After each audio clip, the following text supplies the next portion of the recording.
Hi, I'm Elaine Harding. Welcome to my blog at stampwithelaine.com. Today is episode 2 of 4 in my Create Cards with the Day at the Farm DSP. This is a celebration product which you can get free during the celebration period from 5th January to 28th February. You'll find it on page 8, and it's one of the items you can get free if you put in a qualifying order of £45, excluding shipping and handling. The purpose of this video is to illustrate that by using alternative products you have in your stash, you can still make pretty cards. I've used Something Fancy, which is part of the Fancy Flora suite, which you'll find on pages 14 to 17. The one I'm using is Something Fancy with the dies to match, and you'll find that on page 17. The inks I'm using are Sahara Sand and Cherry Cobbler. This is the card we're making, and it's an offset gatefold. It opens like that. It has a magnetic closure to keep the card closed. I've got these 9.5mm by 0.75mm thick N35 neodymium magnets. They're actually self-adhesive. We take that off, and I just need 2. 1, 2. You need a scrap of Sahara Sand to die cut this label. I'm using the largest of this label here. Will fit that. I purchased this set because it's got some really good sentiments on it, and it's a multitude of nested labels as well, so you can do mat layers. There's a hexagonal label there as well, one of these slanted ones with fancy edging, and then some fancy dies to incorporate into your topper or at the base. The card base is 4 1/8 inches by 11 3/4 inches long. It's half an A4 sheet basically, and then you score at the long side at 3 3/4 inches. Then you pick this side up and fold it over so that these two bits meet, and then you can run your bone folder to reinforce your score line in order not to get a gap between the off-centre gatefold. I've chosen to use this sheet of DSP. This goes on the left panel of the card front, and this measures 3 1/2 inches by 3 3/4 inches. In metric, that's 9 centimetres by 9.5 centimetres. I'm going to glue this directly onto the front.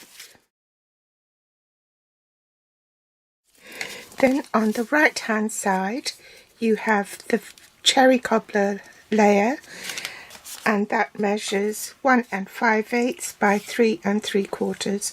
So in metric that's 4 centimetres by 9.5 centimetres. We'll go ahead and glue that on as well. I forgot to put the magnet in, so let's make sure that this is in.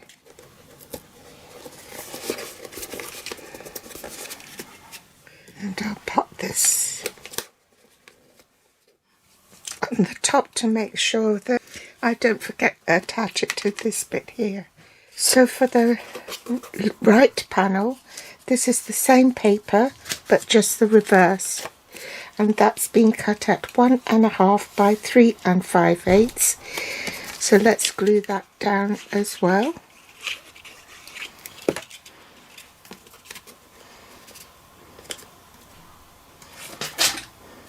And then for the inside of the card we have 3 layers. The bottom layer is in Cherry Cobbler, and that's 3 3/4 inches by 5.5 inches. Now this is layer 3, and this piece has to be the same as this panel here. This goes onto layer 2 for the inside of the card, which is basic white. So the basic white piece for the inside of the card is 3 5/8 by 5 3/8, which is 1/8 of an inch smaller than the cherry cobbler layer. But I want to glue this piece on first, just to make sure that it's the correct size, and if I need to trim it I can before I adhere it to the bottom piece. No, that's perfect, so no adjustment required. Then I can glue this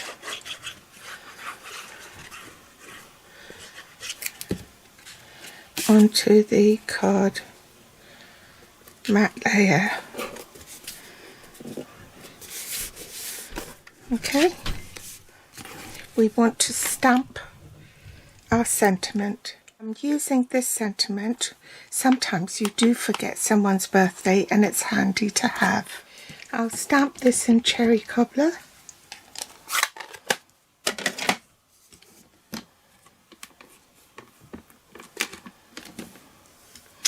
Now that's the reason why I put it on my Stamparatus, because sometimes the ink doesn't absorb into the cardstock. So I can ink it up again and stamp again. Just make sure that your cardstock is buttered right up into the corner and that there's no movement.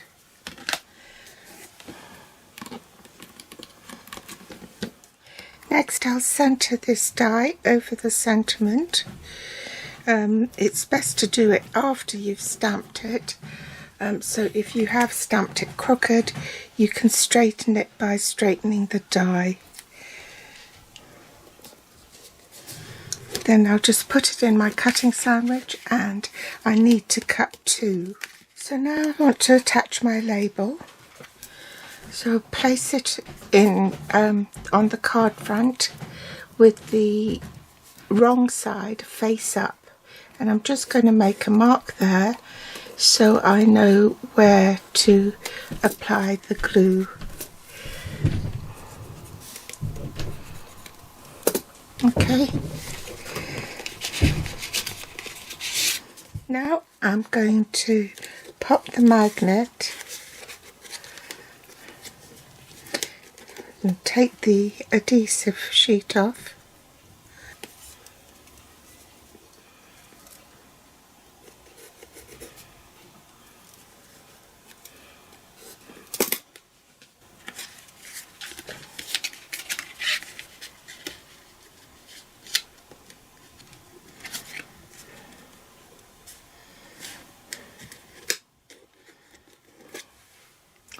And that's where the magnet goes. So then I'm going to put dimensionals around it.